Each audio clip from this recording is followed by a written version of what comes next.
भाई देखो, आज के वक्त के ऊपर एक फिल्म बनाना और उस फिल्म को बेचना मार्केट में दोनों अलग चीज है। बनाने के लिए अलग टीम लगती है और बेचने के लिए अलग टीम लगती है।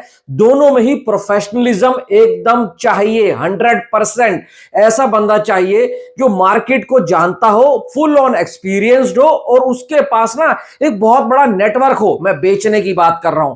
बनाने के लिए तो एक सॉलिड डायरेक्टर चाहिए और एक अच्छी कहानी चाहिए। पर अच्छी कहानी को एक डायरेक्टर ने अच्छे तरीके से बनाया है, उसका फायदा तभी होता है जब उस फिल्म को हर उस जनता तक पहुंचाया जा सके जो उसको देखने के लिए इच्छुक है। ऐसा नहीं कि आपने छोटे मोटे शो दिला दिए, टीयर 2 टीयर 3 में तो बेच दिया, टीयर 1 में नहीं बेचा। एक डील हो जाती है नेशनल चेन्स के साथ, पर जो सिंगल स्क्रीन वाली होती है उनके साथ ढंग से डील नहीं करो ना, तो आपकी फिल्म जितना कमाना चाहिए नहीं कमा पाती है। और रिजल्ट क्या आता है कि अच्छी फिल्म भी जब अंडर परफॉर्म करके जाती है ना, तो उसका भाई साहब पूरा का पूरा मतलब जो कहते हैं ना ठीकरा फूटता है ना, डिस्ट्रीब्यूटर के ऊपर फूटता है। तो इस वक्त के ऊपर टॉक्सिक वालों ने जो हिंदी बेल्ट के अंदर डिस्ट्रीब्यूटर पकड़ा है और उसको जो खबर निकल कर आ रही है ना, वो सुनने के बाद मैं शॉक हो गया। कल क्या न्यूज आई कि दिल राजू ने एपी एंड तेलंगाना की 120 करोड़ रुपए की डील उठाई है। यानी कि तेलुगु स्टेट से, सिर्फ 2 स्टेट से 120 करोड़ रुपए की डील उठाई है। इसका मतलब ग्राउंड के ऊपर बस बहुत ज्यादा है। अब उसके ऊपर भी कुछ लोग कह रहे हैं कि भाई जब वॉर टू 90 करोड़ की 2 राज्यों में बिकी थी, जो वहां का सुपरस्टार था जूनियर एनटीआर, तो इसको कैसे 120 करोड़ में मिल सकता है। अब देखो, इसमें कोई दो राय नहीं है। ये भाई, जब दिल राजू की कंपनी खुद आकर सामने से बोल रही है, तरदर्श ने खुद भाई साहब ट्विटर के ऊपर डाला है, तो अब इसमें कहां से कुछ फेक न्यूज रह जाती है। बट फिर भी जब पिक्चर आएगी तो पता लग जाएगा। तो तेलुगु से तो 120 करोड़ की डील अभी तक डन हो चुकी है। पर इस फिल्म का सारा हिट होना फ्लॉप होना भाई तय करता है हिंदी बेल्ट के ऊपर। और यश को भी पता है हिंदी बेल्ट उसको बहुत प्यार करती है। 434 करोड़ रुपए में भाई साहब कमाए थे इन्होंने केजीएफ चैप्टर 2 से।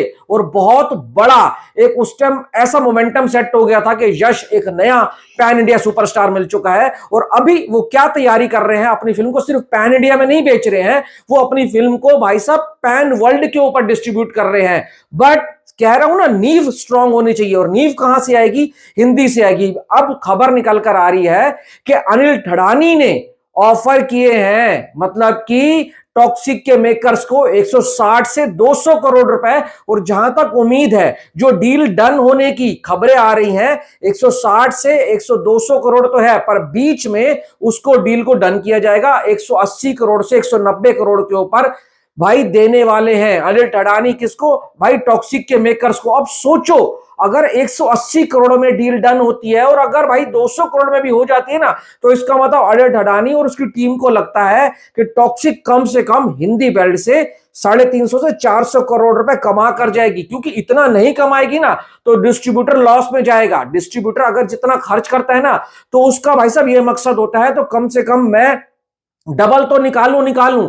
ये सेम बिल्कुल सिंपल फॉर्मूला है किसी भी फिल्म का। मेकर्स को तो फायदा हो जाता है कि हिंदी बेल्ट से उसको 200 करोड़ रुपए मिल जाएंगे, पर वो डिस्ट्रीब्यूटर अगर 200 के 400 नहीं करेगा, तो समझो भाई डिस्ट्रीब्यूटर की बंटाधार हो गया और वो नुकसान में चला गया। आपको पता है साउथ की कितनी भी बड़ी बड़ी फिल्में आती हैं, उनको डिस्ट्रीब्यूट करने का काम अनिल ठड़ानी को मिलता है। और अनिल ठड़ानी एक ऐसा इकलौता डिस्ट्रीब्यूटर है जो साउथ की फिल्मों को हिंदी में स्क्रीन दिलवा सकता है। नहीं तो कोई और डिस्ट्रीब्यूटर ऐसा है ही नहीं जो हिंदी में स्क्रीन दिलवा पाए। पर अनिल ठड़ानी के साथ काम करने का भी मेकर को कुछ ज्यादा खर्चा करना पड़ता है, उसको कट ज्यादा देना पड़ता है। क्योंकि अनिल ठड़ानी भाई साहब अपने नाम के ऊपर चलता है। देखो, राजा साहब आई थी, उसने भाई थिएटर ऑनर को धमकाना शुरू कर दिया था कि मैं राजा साहब के शोज तब दूंगा जब आप वादा करोगे कि धुरंधर 2 के साथ इसको इक्वल स्क्रीन दिलवाओगे। फिर उसके बाद भाई साहब बॉर्डर 2 आती है। बॉर्डर 2 के टाइम पर भी उसने बोला मैं बॉर्डर 2 की आपको रील तब दूंगा जब आप मेरे को वादा करते हो कि भाई जब आपके पास धुरंधर आएगी तो धुरंधर के साथ साथ आपको टॉक्सिक को भी उतने ही शोज उतने ही स्क्रीन देने हैं। तो डील वहीं लॉक हो चुकी थी। देखो, जहां तक खबर निकल कर आ रही है, 55 से भाई साहब 45 वाली डील होने वाली है, या तो 60-40 वाली डील होने वाली है कि 60% धुरंधर को और 40% इसको क्या बोलते हैं अपना टॉक्सिक को। अगर 40% भी इसको हिंदी बेल्ट के अंदर और मास बेल्ट के अंदर खास करके सिंगल स्क्रीन के अंदर शोज मिल जाते हैं, तो इसके लिए हिंदी बेल्ट से पैसा कमाना कोई बड़ी बात नहीं होगी। बट एक शर्त है कि फिल्म अच्छी होनी चाहिए। अगर फिल्म अच्छी हुई तो टॉक्सिक धुरंधर दोनों साथ चलेंगी। अगर दोनों में से कोई भी फिल्म थोड़ी सी भी ढीली निकल जाती है तो दूसरी फिल्म सीधा चढ़कर बोलेगी। भाई डिस्ट्रीब्यूटर का फंडा ही यही होता है कि पहले रिव्यू के शोज अगर बढ़िया निकल कर आ गए, रिव्यूज बढ़िया निकल कर आ गए पहले शोज के, उसके बाद क्या होता है, नेक्स्ट डे से डिमांड बढ़ने लगती है। और जब डिमांड बढ़ती है अच्छी फिल्म की तो भाई फिर उसके बाद बल्ले बल्ले हो जाती है। तो हो सकता है हमारे को एक दो दिन में ये खबर ऑफिशियल हो जाए कि भाई हिंदी की डील 180 से 200 करोड़ के बीच की लॉक हुई है। भाई की आप बताओ, आपको क्या लगता है कितने की लॉक हो सकती है? Thanks for watching.